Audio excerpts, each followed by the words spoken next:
Hello, cruel world. This is Ace Von Johnson from Faster Pussycat and LA Guns.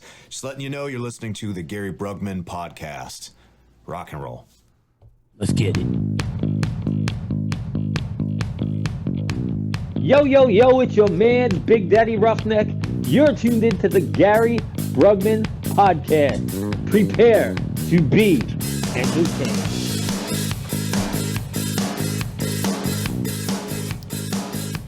Hello, America. Hello, Texas. What's going on, everybody? Welcome back to episode 96 of the Gary Brugman podcast. I think I got that right. I'm going to double check. Today, I got my brother Spider here. He's been on the show before a long time ago. I got my buddy Big Daddy Roughneck. We got to talk about the concert for Uncommon Valor and a whole bunch of other stuff. So hold on to something tight because we're going to be bouncing off all kinds of guardrails today. You know what? In 96 episodes, that's the first time I've missed it. Ain't that right? I can't hear you. Wow. Right? Right? You need to leave the mute button alone, bro. If I want you muted, I'll mute you. Oh, shit. It's a mutiny. It's a mutiny. That's what it love, is. ladies and gentlemen. That's tough love. Yeah, this is for sure. What's going on, brother? How you doing? I'm doing great, man. It was a great weekend, man. Yeah. Great weekend. Dude, I'm glad this weekend up in Silsbee, Texas, we had the concert for Uncommon Valor, honoring Medal of Honor recipient Don Jenkins. And I was the MC along with Bad Rob. And Christy Renfro put on a hell of an event. She worked so hard at that. Now you got to throw that in my face the whole time. Well, you said Bad Rob, so I'm giving him a plug. Dude, so every time I say something that you're thinking about, you're going to ring a little bell or something like that? Damn, I don't have a bell. How about a maraca? There you go. There you go. So this event was in Silsbee, Texas, and a place called the Honky Tonk, Texas Honky Tonk. We were like, man, what kind of place are you getting us into, man? And it was actually a really cool venue, bro. Yeah. The venue was amazing. Had a stage, dance floor. It used to be an old VFW. Wow. And it was really, really awesome. And we got there early. We set up. We had auction stuff. We had guns for auction, customized, cool. customized helmets, and of course we had Don Jenkins there. Helmets, yep. So Don Jenkins received his Medal of Honor in 1972, and one of the guys, he saved a whole bunch of guys, but one of the guys that he pulled out of that was shot that he pulled out of freaking the theater was there and told the story.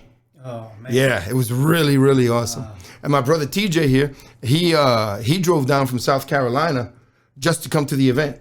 He brought his son, and you know, Kyle told me he's like, I really didn't want to go, but I'm glad I did. So yeah. So you told me the same thing. So it was a good experience. Here's to your boy. Good bonding. We had three bands. We had Lee Pelly, who sang an amazing national anthem. Oh no, dude, he sang it great. Good. He just forgot the words. I came in on the end, and it was spectacular. He just forgot the words. It was fantastic. Oh, he'll never forget that. Dude, I'm gonna find that and I'm gonna play it. That's the remix. Yes. Oh man, it was awesome. I was standing in the next room. I was like, what? Dude, he might as well have gone, oh, say, can you see? He might as well have just done that. But we had another band there called Oh Lonesome. Dude, and they were actually really good, man. They were like this, I don't know, like modern day country / pop music. 3-4 piece band. Yeah, but and they weren't heavy and they weren't too country, but they just jammed. They just jived together and everything. They musically they were freaking perfect. Vibe was good. Yeah, I agree. And we also had Blackbird Anthem. Blackbird Anthem, man. Yeah, those guys kicked it. They were badass, man. And what did we do Friday night when we were there? We did something. We went out to Bad Rob's. That was on Thursday. That was Thursday? That was Thursday. Yes, it was Thursday. Thursday night, we all met up at Bad Rob's in the back country of Texas, and I was scared. Dude, I was scared. dude, Bad Rob lives like 9 miles from Jasper, Texas. Oh man. And these back roads, they were about as wide as a truck, and the trees overgrew the road. Yeah. And it was about, what, like 9 miles of this shit, bro, into the woods? Yeah, but the way that you went was a different way than I went. Okay. Because I had to come through like farmlands and like vacant lots, and it was crazy what they made me drive through. Right. I thought some farmer was going to come out and shoot me for being on his land, but it's a road and it's on GPS. Yeah. Dude, I went and when we got there, Don and everybody was leaving when I got there, but we got there and we shot some freaking rifles with his son, and he had a smile from ear to ear, and then we hung out and drank some whiskey. And then when me and him left to head back, we had like an hour drive to head back. But like I said, it's like about 8 or 9 miles of this back road bullshit, right? And dude, once I hit that road, that dirt road, I was out. I was like, that Hemi better keep up, brother. Dude, I was driving down the roads like this with my freaking clock. I had to keep my distance, bro. I didn't want my windshield getting busted up by rocks. Or accidentally shot. I was out, bro. I was gone. And then the next day we had get out there in the hustle. Next day we had the event, and the event was really cool. Raised some money for the video for Don, and the rest is going to the Medal of Honor Society, and just a bunch of good people, man. We ended up going to Jeremy Chestnut, the guitar player of Blackbird Anthem. Ended up going to his house for a little barbecue, and everybody got there, and it was really a lot of fun till Bad Rob got there. Dude, that jalapeno papa with the duck titty. The duck titty, literally. Duck titty. Yeah, it was a red. It was like a sweet pepper with cream cheese, and I've never heard of a duck booby before, but they said it's the breast of the duck. That's what they use, and they just kept calling it duck boobies. I don't know. Why you say boobies? They were calling them titties. No, they weren't. They would call them duck boobies. That's when the kid was around. Well, the kid was always around me because he liked me, so. I'm thinking you're a kid. Yeah. I know what you're talking about. This banter that Gary and I are having back and forth, just imagine that with like 20 people. Oh, my God. It wouldn't stop. Everybody loved him. And they kept saying, oh, TJ, oh, you're so great. I said, hey, he's very overrated. It's my show. It's my show. I even got an Instagram message from a girl that does media for these other people. Her name's Kat, and she's like, "Oh man, I'm not going. I wanted to meet him." I was like, "He's overrated. It's my show."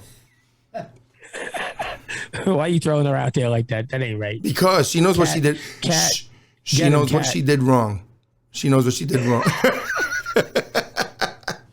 If you're not talking about Gary, we're not talking. That's right. Dude, I even said that on stage. Rob's like, it's all about you, Gary. I'm like, well, dude, well, enough about me. Let's talk about me. What do y'all like about me? That's him. That's him. Yeah. But then everybody started getting the hang of it, brother, and everybody just kept on with, is that Gary Brugman? Is that? Oh, yeah. My God, all night long. I'm like, please stop. All night long. Everywhere I turned around, somebody was yelling that. But it was a good night. Let's get down to the end of the night where everybody was dancing, Texas two-stepping out there, and signing signatures. People were signing people's chests. Yep. And Gary, and what did you shut sign? up, huh? None of your Gary, business. What did you sign? Gary, what? Come clean with us, Gary. Dude, I'm starting to Tell sweat. us what you Why do you do this to me? All right, dude. You know what? I signed the guy's ass. All right, I signed a fucking guy's ass. There it is. Does it make you feel better now? You got it out? No, I could have gone the whole night without saying that shit. Thank you. Alcohol is a hell of a drug. Thank you for throwing me under the bus. We need pictures. Dude, that's epic. They're out there. It's on the internet Brugman, already, bro. Gary freaking Brugman over here, bro. Don't sell yourself short. It's nasty for a reason.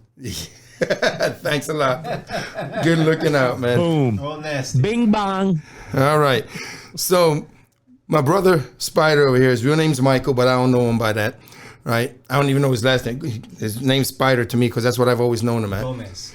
I know that. You know that? Yeah, I know that. But Me and this man go back a long, long time. Every time I see him, I get happy. When I hear from him at 5 a.m, I know it's never good. Man. We've been through a lot of stuff together. And what I haven't done yet is dedicate this podcast. And before I go on, one more time from here on, I need to dedicate this podcast. I got the perfect person in mind because he just popped into my head. I want to dedicate this podcast, episode 96, to my brother 401, Sean McGibbons. He was a friend of ours, and that phone call that I was talking about that I got from Spider at 5 a.m. was letting me know that we lost him in a motorcycle accident. That was in 2009, 10, 9, 2010 or 11. 10, yeah. And yeah, so 401, this episode's for you, man. We're going to talk all kinds of shit, and you've never been forgotten. And that date's coming up soon. Yeah. That date's coming up soon. Yeah. So this one's for him. Spider. Yes. 401. Also, while I was dying of COVID in the hospital last year, I was recovering, and out of nowhere, I saw this dude go by in a leather vest. I was like, damn, they let colors in here. And he turned around, came into my room, and it was Spider. He had ridden his motorcycle all the way in New Braunfels to come visit me, and spent a good hour and a half with me, sitting there shooting the shit. And dude, I was surprised. It was a big surprise because usually I know when I got a visitor coming, it was kind of like prison, and I know when I got visitors coming, and I wasn't expecting it. And all of a sudden, there he is, my brother, right there in front of me, and I had a smile from ear to ear, bro. It was awesome. So you know what he said when I missed his door? He wasn't just surprised. He was like, "That's a sexy motherfucker right there. Who is that guy? Bring him back. Bring him back." Dude, he walked by. I was like, "Oh." Stop lying. You couldn't lift your arm up like that. I couldn't. But I did do this. Yeah, he had a little tent. It was cool. That's it. So, brother. That's the love right there, man. Yeah. That's the love. I had Spider on a early episode. I don't remember which episode it was, but it was a very early episode. I think it may have been episode like 12 or something like that. I'll find it and post it. Mm-hmm. But Spider at the time was a tactical medic. Yes. And he was the first ambulance that responded to the church shooting in Sutherland Springs here in November of 2017. I was actually the third. Oh shit! I remember that interview. Yeah. Okay.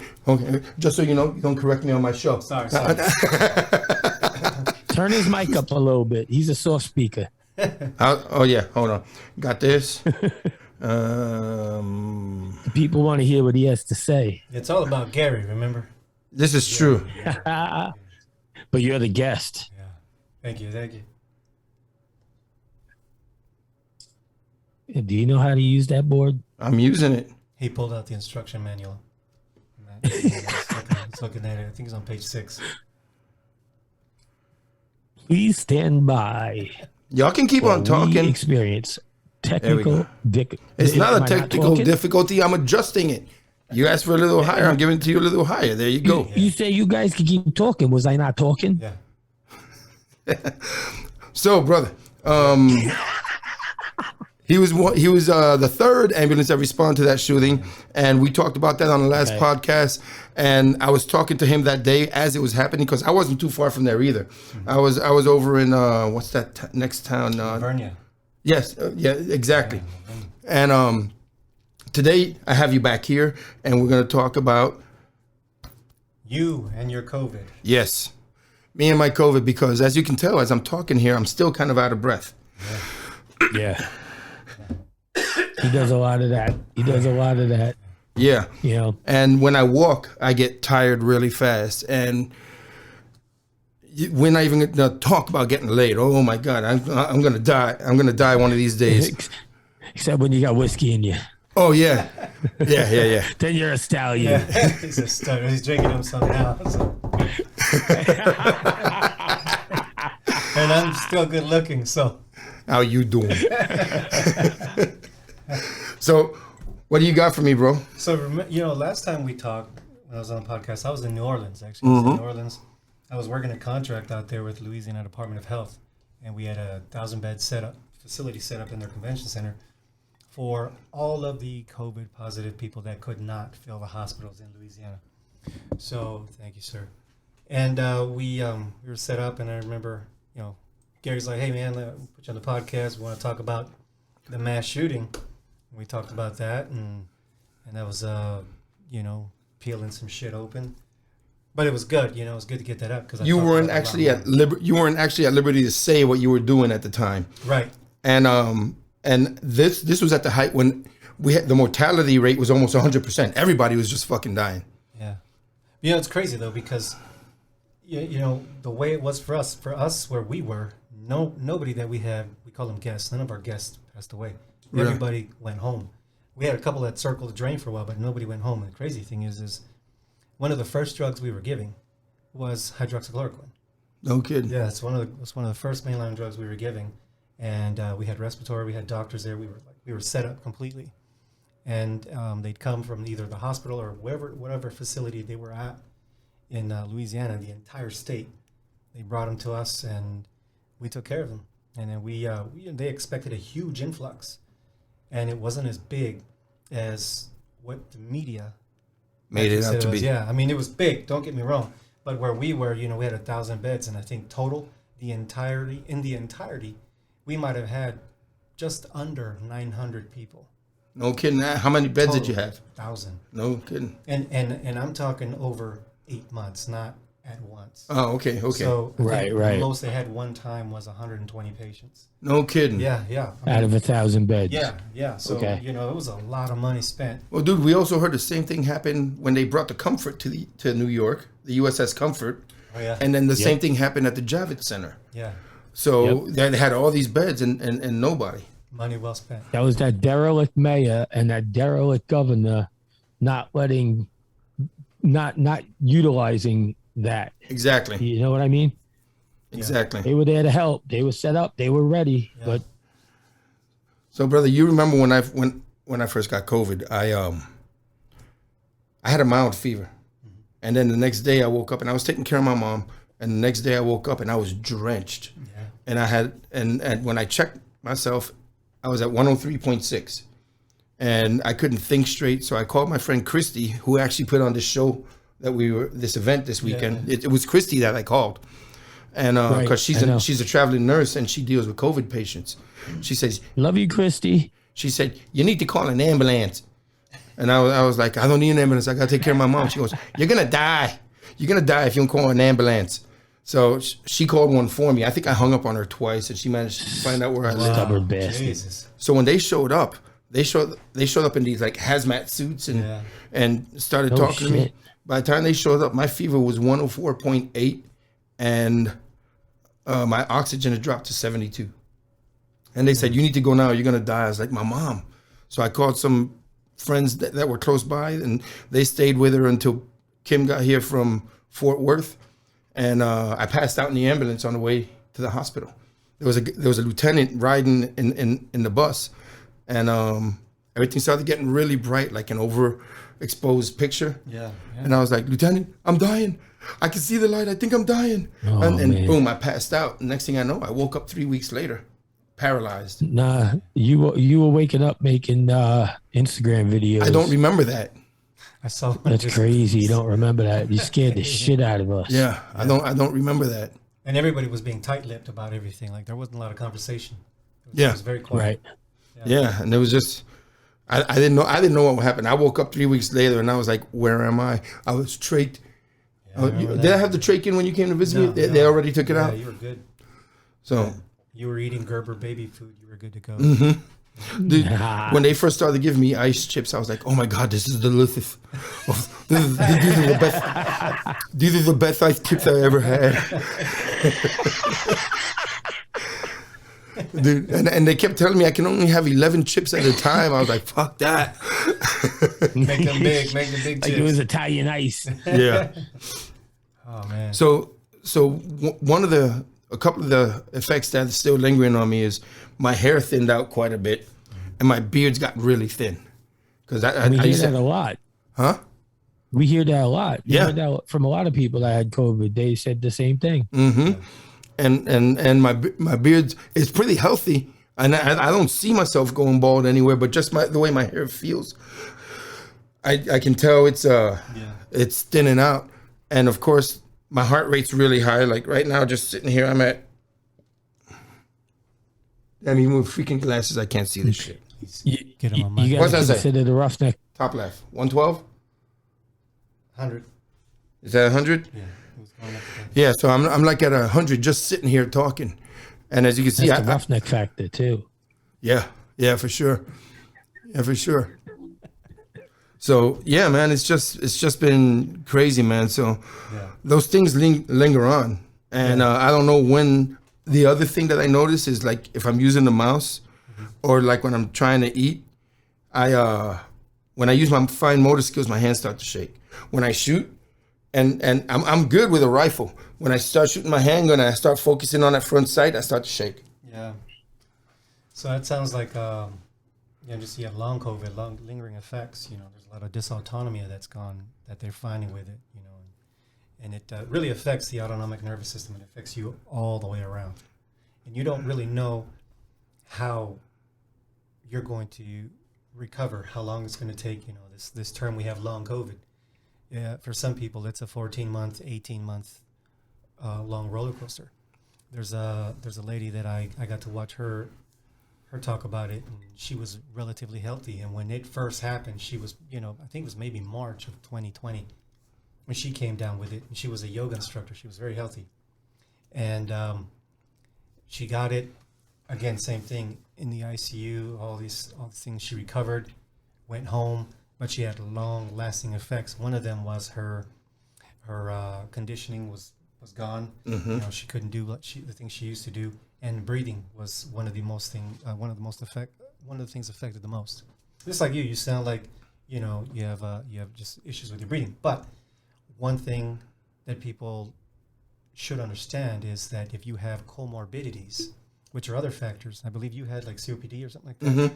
that also comes into play, and that's also going to be worse. So you can even get just regular COVID and be okay, but still have long-lasting effects from it, and it's about 30% of the population that will happen to where they have long COVID, more predominant in women between 20 and 50 years of age. They don't know why, but it just happens that way, and it's remember that it's like, remember watching what was going on with you, and then Gary fell off the radar, and I was having to call someone to find out. Network. Yeah, and for me, I've been blessed. I'm knocking on wood. I've been blessed. I've not done the vaccine route. I've stayed away from all that. But I've been. Amen, brother. Yeah. But I've been balls deep in COVID. Since 2020, I've been around it. Yeah. I've worked contracts, and I'm not saying that I'm immune or whatever, but I've just been blessed. And I've had to learn all the protocols. I've had to learn as much as I can about COVID. Forced, actually. I didn't want to learn, but it's like they shove it down on the fly. Throat. Yeah, so we're having to learn and how things go and what to expect. And one thing that's real is the COVID fog. Yeah, the COVID brain, because brother, I can't remember shit. Yeah, and it's like I'll never forget TJ's name, but there's a lot of people that I think. I mean, one time it was Bam Bam. Right? Wow. Bam Bam. I was like, what the hell is his name? Oh my God, I've known the dude for 24 years. Yeah. Like, what is his name? And I know his name. I'm looking at him, and it happens with a bunch of people, but he was one that stands out because I've known him so long. I could not remember his name. I can remember his nickname. Bam Bam. Yeah. He looks like Bam Bam. Yeah, I was like, he looked a lot more like Bam Bam before. Now he looks more like Boom Bam. Boom, boom. Yeah, now he looks more like Boom Bam. He retired. But yeah, man, when I woke up, I didn't know what was happening, and I was having these vivid daydreams.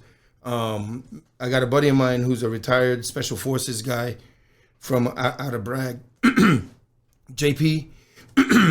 Mr. J.P. Cervantes. There he is. Yeah. Mr. J.P. Cervantes. And he's got a company called Nos Defiones Group, which is We Defy. And he rescues kids that are being trafficked in other countries. Mm-hmm. And he's got teams, he's got connections. That's what he does. He doesn't do it in the States. There's plenty of people do it. He does it overseas. And man, when I woke up, this is so real. I swear he had some Black Hawk helicopters, and He was ziplining into my room, taking me with him. And I was the 40 millimeter grenade guy. And we were in Colombia, Guatemala, Panama, rescuing kids. White phosphorus. Yeah, I had white phosphorus. And I still remember him running next to like a old Lincoln limousine, the square ones, and saying, "Dale el fósforo," you know, which, you know, in Spanish means hit him with the match, but it's a white phosphorus. And I loaded up. Dude, I remember seeing the rivets on this Black Hawk. The pilot's name was Paloma. and dude, it was so real that I thought I made like $80 million. And I asked him in my day, because I wasn't sleeping, I was awake. Yeah. I asked him in my daydream, "Is this for real or am I dreaming this?" And he goes, "Check your bank account." So when Kim first showed up, I said, "You got to bring my laptop. I got to check my bank account." And I sure as shit did. I was like, fuck, it was a dream. But dude, it was so real. As a matter of fact, she was sitting next to me one time, and I'm telling her this, and she's like, "Gary, it's your brain." I'm like, "No, it's not." And I called JP on the radio. I didn't have a radio, but I called him on the radio. And he says, "I'll be right there." And I said, "You watch. He's gonna show up right now." We stood there watching the bathroom door because he was gonna zip line in off the freaking Black Hawk officer. Oh, wow. Dude, but it was so real. Wow. So real. I'd like to get some of those drugs. Whatever they're giving you. Fentanyl. Everything but the kitchen sink. Yeah. Wow, that was left field, man. Yeah, man. Wow. How are you doing now? We don't know how long these effects will last, man. This is like lifelong effects. Can be. You know? Especially the respiratory and cardiovascular. You know, it can definitely do some stuff. But you know, that's the thing, man. Like, I've done a lot of research. I don't claim to be an expert by any means. Just in what I've learned and what I've seen, what I've been able to gather from everything all the way around, you know, there's no way. You can't convince me that this is not man-made. Because COVID, as we know it right now, it's a chimeric virus. It's got 3 different properties. It's not just one thing. It's SARS, MERS, and the HIV strain combined. Really? Yeah. I got HIV? Yep. Check it out. You're fucking kidding me, right? That's where they say where a lot of the stuff respiratory happens. I don't want AIDS. Not yet. I thought you beat that in the 90s, Gary. I did. It's the second time. Son of a bitch. Yeah. But that's that, you know, that chimeric virus. And of course, you know, we knew back then, but it was being suppressed. We knew back then that this virus had gain of function properties. Right. That it was designed to get worse. So they say, well, you got a new variant, a new variant. This disease, this freaking whatever the fuck it is, biological or whatever the fuck it is, all it does is want to kill you. Yeah. Its only purpose is to fucking kill you. Yeah. You know? Kill the weak, right? Yeah. Well, just whatever it can. Yeah. Yeah. Whatever it can. It's nasty, man. You know, I've dealt with people that when I did my second contract in Louisiana late last year, actually around September, and this was at a state park that nobody knew about in the state. Very few people knew about it, and it was just hidden. And they'd bring mostly homeless people that they didn't want to put in the hospitals. Again, man, the media and the politicians, man, there's some sick people, and they'd move them all here, and we'd deal with them, you know. And again, same thing. Now, the way we were treating it then was sunlight, Tylenol, Motrin, and hang on. You know, if it gets bad enough, we'll send you to the hospital.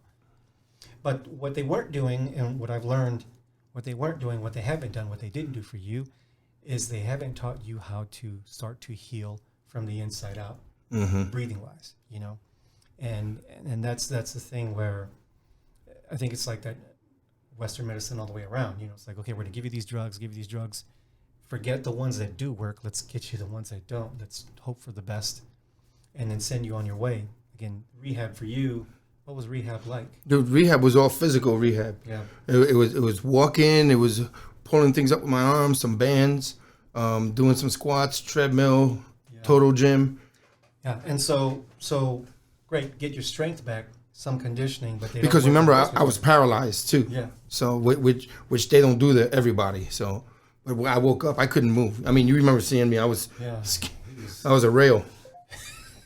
You were skating. Yeah.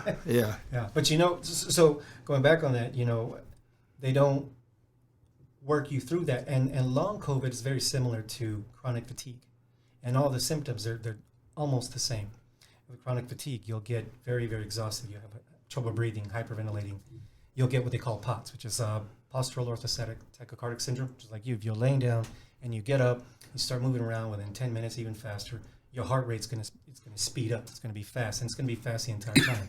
And you're talking, and then you'll have to take a breath. And I passed out 3 times in the hospital. Yeah. When I was learning how to walk again. Well, I can imagine. Yeah. Vagaled out too, like, But there's a lot more to being able to get better.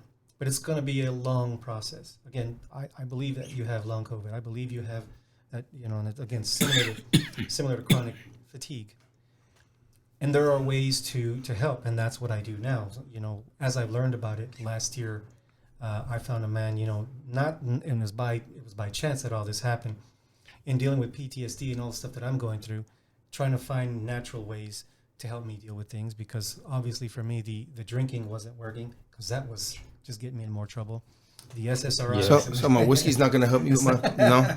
It's not going to help me. But the SSRIs, all the medication prescribed me, it made me okay for a little bit, and then it made me worse. And there was a time I came and was like, man, I've got to start facing these demons. I've got to start figuring out what's going to work. And so I started doing research, and I found a video online on YouTube, and the guy on the video was James Nestor, and he was talking about a book he wrote called Breathe. And then he was dropping names, he was talking about Wim Hof, and I follow Wim Hof. I started doing that, and then he talked about Patrick McEwen, who was a Buteyko instructor. This guy was actually, he was Ukrainian, believe it or not. This doctor who found this way to breathe, and where you do a lot of exhale, breath hold, you do a light, slow, deep breathing to help elevate the CO2 levels and get the body to start releasing red blood cells and help to strengthen the actual breathing muscles. Because all I got is that little plastic thing with the ball in it. Yeah, that's not what... Man, could I use some red blood cells? No shit, right? Yeah. So, I found this guy and his website, and I emailed him. And I told him a little bit about my story. And my story, I kept it specific to Sutherland Springs. Told him what I was going through, and I was like, look, I'm into this. I found your stuff, and I'm like balls to the wall, trying to learn as much as I could. And he responded. He's like, buy this book, get this book, and then you have the opportunity to become an instructor. I was like, shit, yeah, I'm going to do it. So I bought his books. I bought several of his books, and then one book is a really thick book. It's called The Breathing Cure, and it's just it starts with the exercises, what kind of exercises to do, simulating high altitude training, all these different things, and it talks about breathing for hypertension, stress, anxiety, depression. Even went into... So there's a different breathing technique for each one of those? Well, it's pretty much all the same, but it talks about how to help deal with all those, okay. Even seizures. And then towards the end of the book, it starts talking about COVID and long COVID. And so I got the program. I started the course at the end of December, and I did everything, and now I'm an instructor. No shit. Yeah, Oxygen Advanced Instructor. I'm the only one here in San Antonio that's certified. There are 8 of us in Texas, less than 600 in the world, and I'm the only one here in San Antonio. Yeah. Nice. Yeah, and there are a lot of breathing coaches out there. But as far you as keep disappearing on me. Get back over here. Sorry.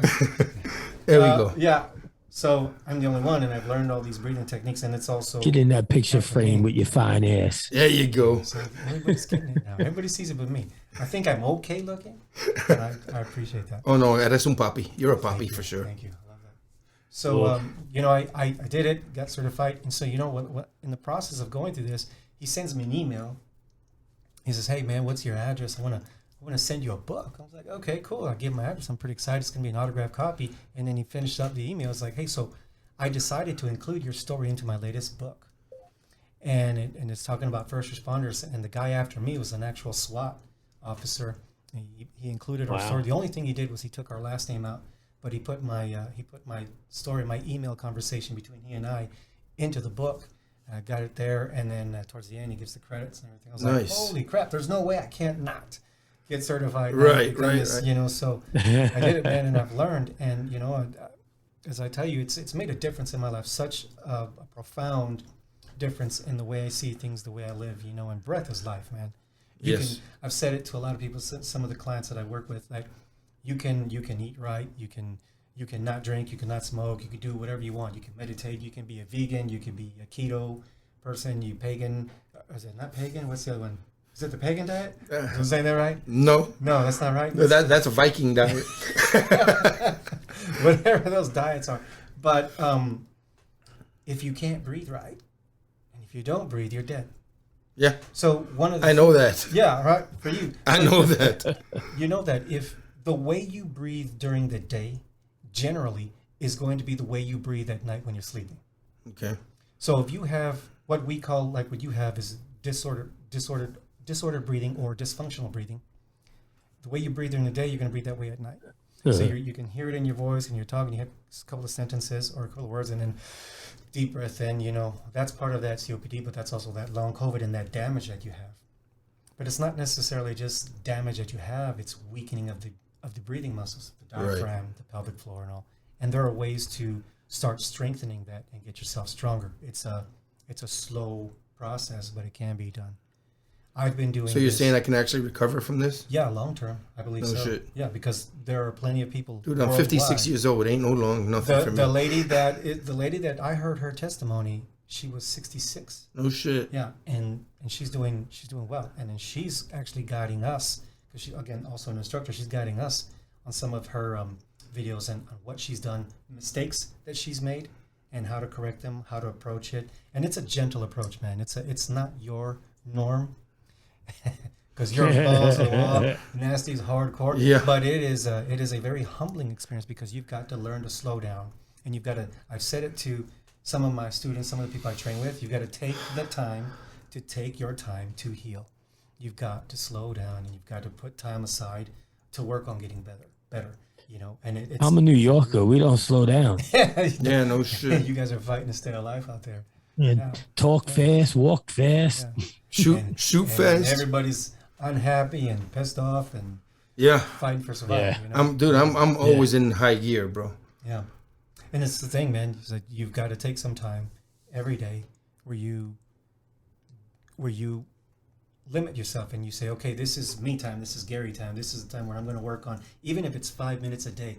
But you give your body a chance to work, to do its thing, because the body is resilient. The body's an amazing creation. You know, it can do so much, but you've got to give it time. Right. You've got to give it time. Well, I agree with that. The body is freaking incredible, man. There's nothing like the human body. Yeah. So that's what we do. We work on that. And one of the ways I do that is with this breathing. And how I do it is I get people like myself. On average, when I'm at rest, I try not to breathe more than 6 times per minute. And that's very, very light, very, very slow. Yeah. How are you going to do that when you're resting? 5 seconds in, 5 seconds out, 2 second pause on the exhalation, and then keep going. And when you say you want to get I just tried doing it. It didn't work. When you say you want to get more red blood cells, you can do this. What you do is when you start to allow your CO2 levels to come up and you're breathing light and slow, that's what we do, right? All nasal breathing. When you do that, your spleen starts to contract. And that's where your extra red blood cells come from.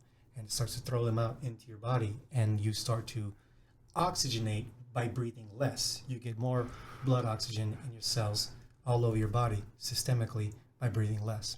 If you're breathing 12 to 20 times per minute, which is the norm, that's hyperventilating. That's breathing more than you should. So what we do, let's say you're breathing 20 times a minute and you're taking in 300 milliliters of air, right? Every breath when you come in, there's about 150 milliliters of dead space. That's in the nose, the oropharynx, down in the trachea, and the bronchioles. That's dead space. So if you're doing that 20 times 300, you get 6 liters. If you take half of that, which half of the 150, you're only actually getting 3 liters of air per minute.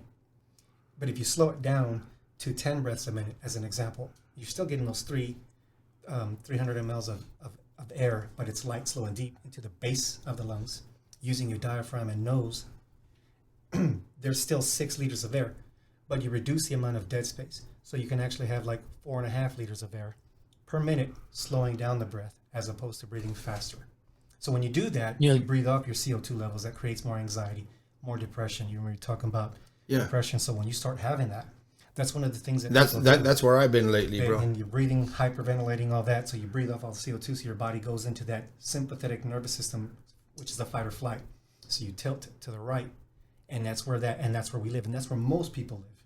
Most people live that way all the time. We're like chronic anxiety, chronic depression, chronic anger, chronic hypertension, and all that. And then when you start to slow it down, do all nasal breathing, inhalation, exhalation. Even the way I train, I do my best to train all nasally. When I run, it's all nasal, but it starts to tilt it back to the left, and you go parasympathetic, which is the rest and digest, and you can relax, you can sleep better.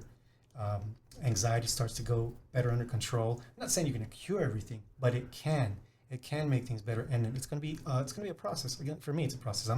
I'm not even a year in, but I'm doing better now than I was the day before I found this guy on YouTube, and I went balls deep. Like I said, I just jumped in and started learning everything I could because. And I gotta say, I've known you for a long time, and you're a completely different person than the person I knew 10 years ago. Yeah. Oh boy, that was one hell of a roller coaster ride.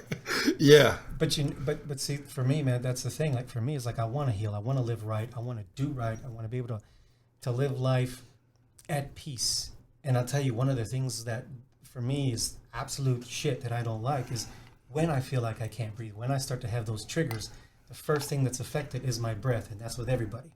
You know, like when you're on there, when you had that issue back in the day when you were on the line on the border and all that stuff jumped off, you get in that fight or flight mode. Mm-hmm. You're going to fight. Mm-hmm. You're going to have to. So that's that heavy breathing. That's and then boom, you're tilted into that. That's that stress response, and your body does that on purpose to protect you. You know, you start kicking off out of the adrenaline. But if you're always in that state, then you're always in a constant state of fight or flight, always having that adrenaline going.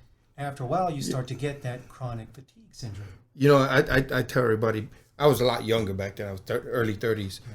And I'd chase dope smugglers through the brush for freaking 2-3 miles, running full speed with damn cigarette in my mouth. Párense. Dude, right now, post-COVID, I can't even get laid without a freaking nebulizer next to me, bro. I'm like, dude, I'm fucking dying. We're going to have to coach him through it. Dude, I understand what you're saying, but you're going to have to sit here and freaking teach me this shit, dude, because...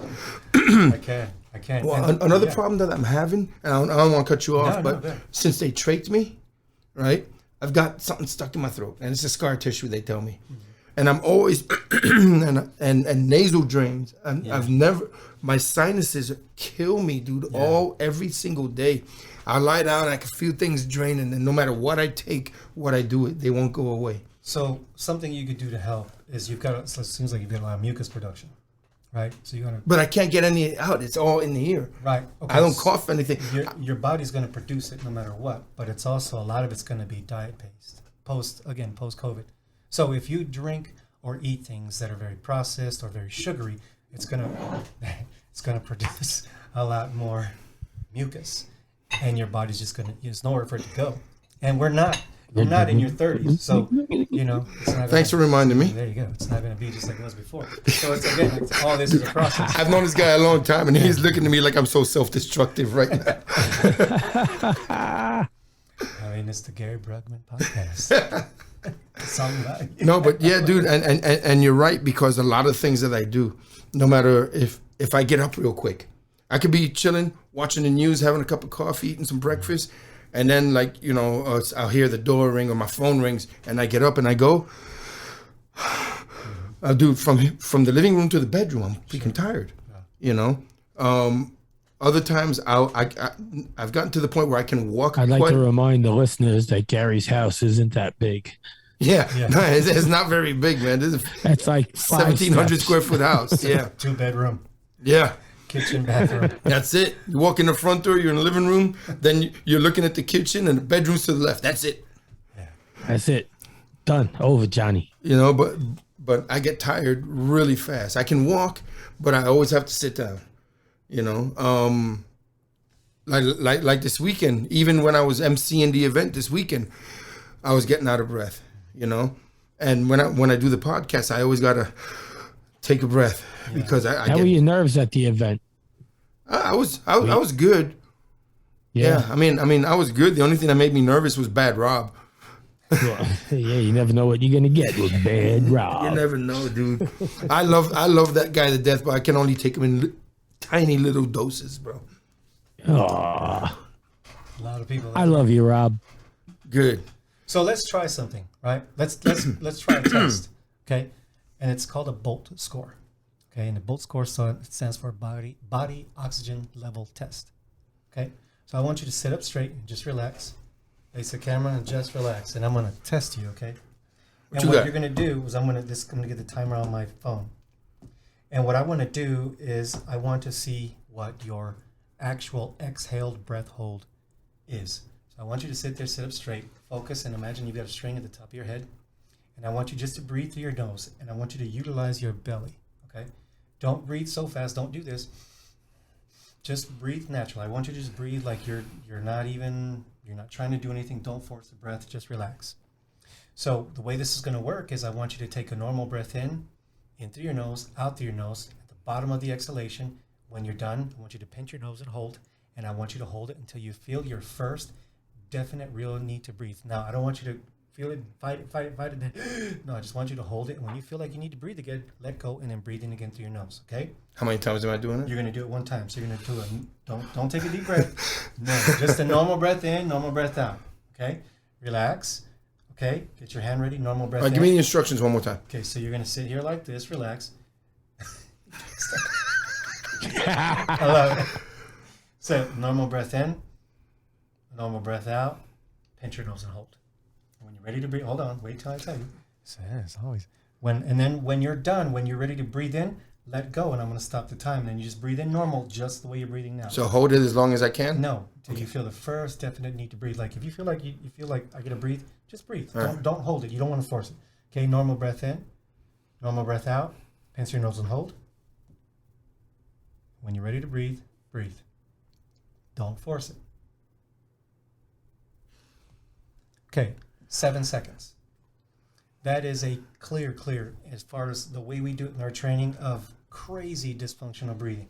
Thanks. So you want to, normal is 25 seconds and up. Good optimal is 45 seconds, right?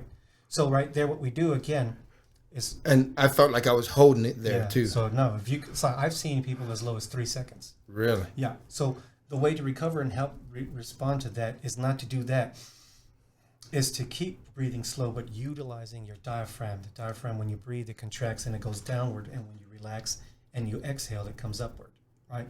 So what we do normally is we breathe from the top of our chest, upper chest breathers. But when I breathe, when I do my six breaths a minute, or even just at rest, when I'm breathing, I'm using just my diaphragm. So you don't see chest movement of me breathing in, because again, I'm just breathing. So if I sit here and I'm breathing, and I say, count how many breaths I'm breathing per minute with what you can see. I'm sitting here. You can count them, or can you? This is a lot like a course we had to take in the fire department that was called Mass Confidence. You know, because you're going in on limited amount of air. Right. And I've seen guys go in there and suck it down in 3 minutes. Yeah. I've seen guys go in and come back out with plenty of air after operating for 15 minutes. Yeah. And that's saying, well, you guys do like skip breathing too, right? Is that what they call it? It's more of a controlled, steady in, out. You don't want to get worked up. You don't want to get, like you said, when you're doing that fast breathing, that's when you're going to eat up all your air and you'll be out. You're done. You're useless. Yeah. So it teaches us how to calm down, take breaths. Just like everything that you're saying. Yeah, very calm, very slow. And that's what we do. So we work that, and we work those breathing exercises. And then I start people with doing small breath holds, inhale, out, inhale, exhale, pinch the nose and hold for 2-3 seconds. And I do that, and I work, and then I do maximum breathlessness tests. Just go from there, and then we do the exercises. And again, it's a process. One of the things that I tell people to do, and I've learned along the way, and it helps with infections, to fight infections, is to breathe completely through your nose as much as you can. Close your mouth as much as you can. I even tape my mouth at night because I had for a while. Wait. You what? I use myo tape. I tape my mouth shut at night. I want to get some duct tape. Be right back. It's gonna be a good night. I'll tell you, when I jog, my mouth is closed completely when I jog, and there's times when I use the myo tape, I'll keep my mouth closed. See, now, in the hospital, when I was having trouble breathing, they kept telling me in through the nose, out through your mouth. Yeah, it's bullshit. Right, Not the right way to right. do it. That's not, because again, you're going to breathe off all your CO2 and you dehydrate faster. Really? Yeah. The mouth, if breathing through the mouth is like eating. How about through when the you nose. exercise? Through the nose. I don't train faster than I can breathe. My friend here can justify that, can verify that. I tell you, do not train faster than you can breathe. So when I jog, I can run, I can jog 8 minutes, 15 seconds on a mile, completely nasal. Oh, All screw nasal you. breathing. Yeah. But, 15 seconds. Shut up. But I've even the way I swim. So I used to swim, fast, hard. I went to swim. Dude, I remember when you were swimming, Yeah, dude. well, I still swim, but what I do now is I focus on my breathing. Breath in the water for me is key. It's the most important thing.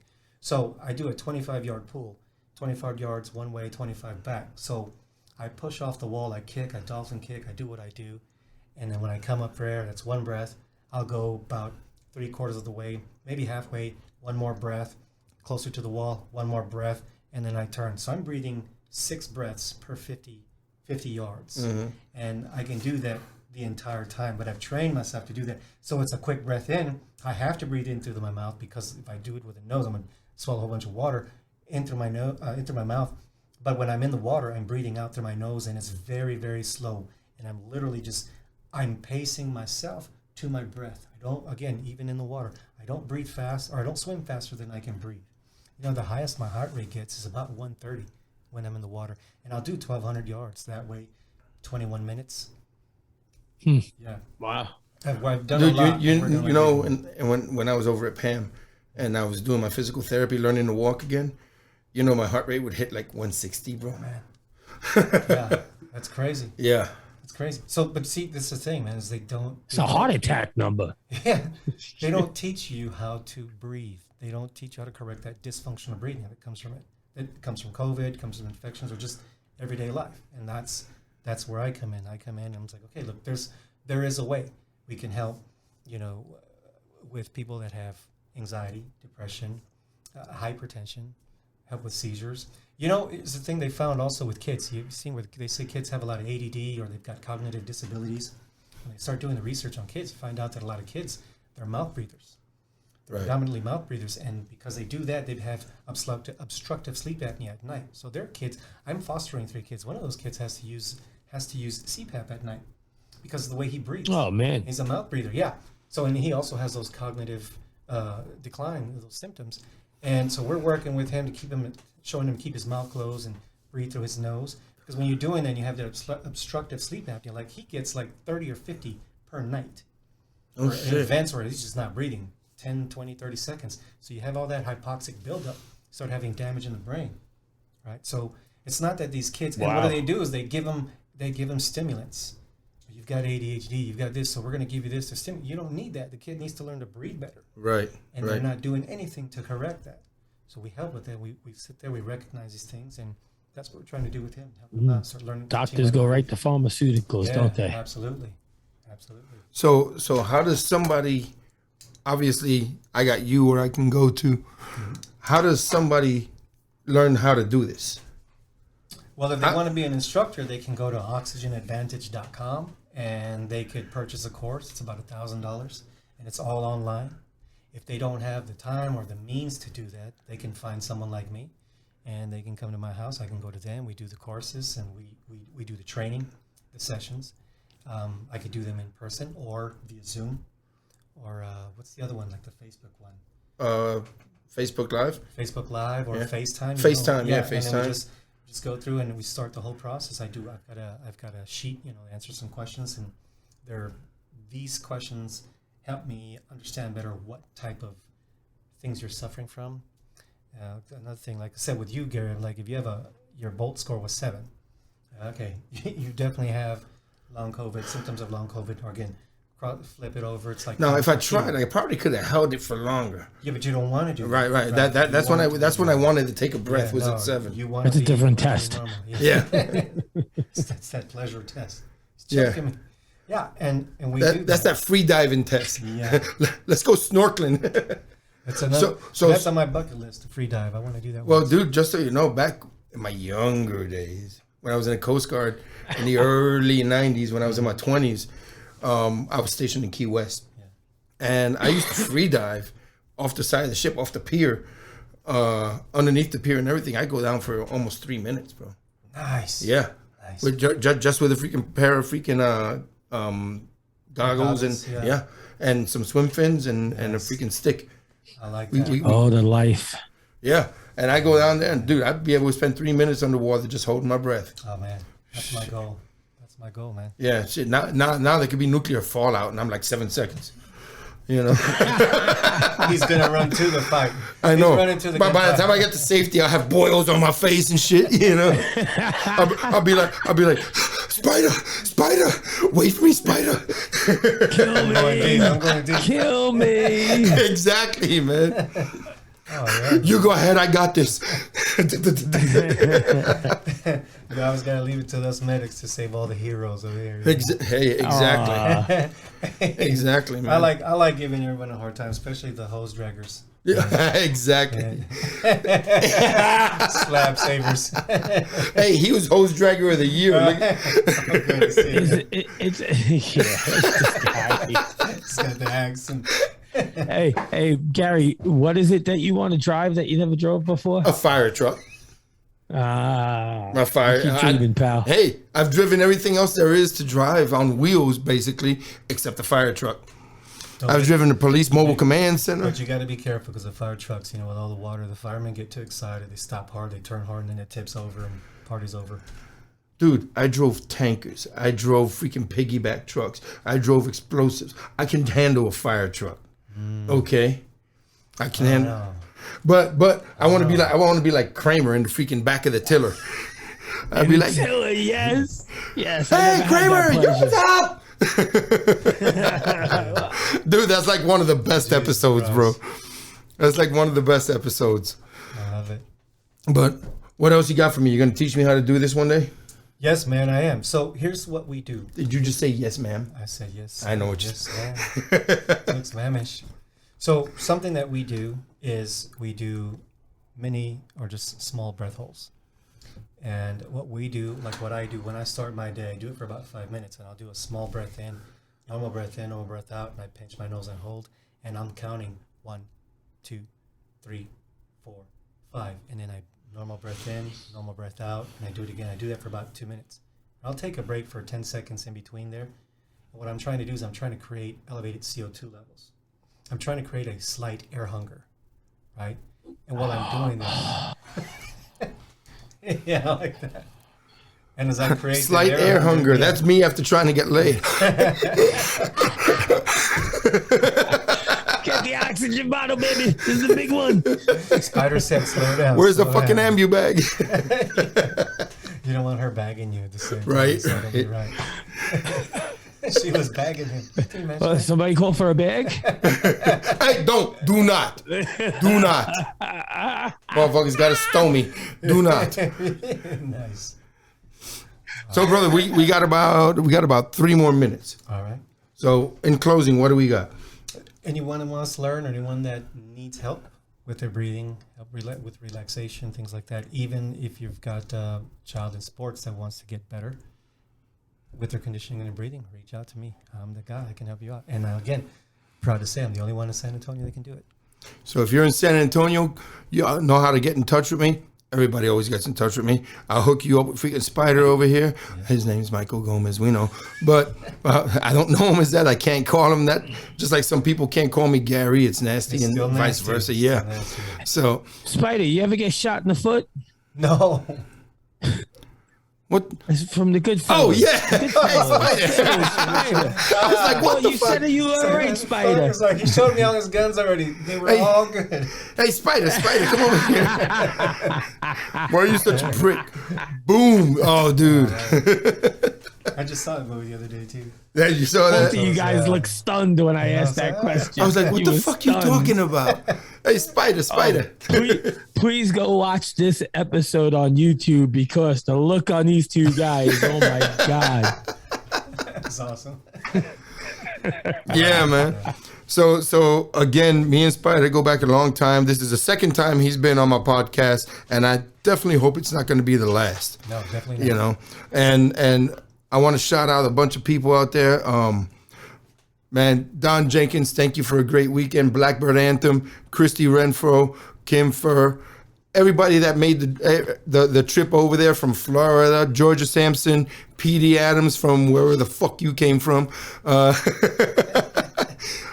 My buddy Big Daddy Roughneck from South Carolina drove 13 hours to attend this. Dude, you know, I was emceeing the event, and we had some friends came from Florida, Georgia, and all that stuff, and I thanked him. And I never thanked this dude for coming down from right-hand man. South Carolina. My brother, and I freaking skipped right over. You know what it is? It's just like he's. I'm used to no pats on the back. Oh, you get over your damn self. Well, you know what it is? I'm so used to him being there. He's just like part of me, so I didn't even like click. But I apologized to him afterwards. The part of him he forgets the most. I'm like a mole. I'm a part of him. It's not. I consider it more like a tick, but okay. But dude, you know what that means, right? Hold on, one more. I need to thank 5150, R2 Ammo, Spectre Holsters, Sons of Liberty Gun Works, R2 Ammo, Black Rifle Coffee, everybody, dude. And I know I'm not catching everybody, but thank you all for everything you've done for me. Thank you for everything you do to support this podcast and myself and Big Daddy Roughneck. If you want to get hold of Spider, get hold of me. You all know how to do it. Let's roll out. Oh, no. Well, that concludes this episode of the Gary Brugman Podcast. Please like and subscribe on social media. This is your man, Big Daddy Roughneck, saying stay frosty and always watch your six. Well, I want to thank you all again for spending another hour with me and Big Daddy Roughneck. I can't believe y'all put up with my shit for an hour. I got people listening all over the place. It's so freaking awesome. I love you all. So until next time, people, stay safe, stay vigilant, be savage, be dangerous. God bless y'all. God bless Texas, and God bless America. All right? Y'all be safe.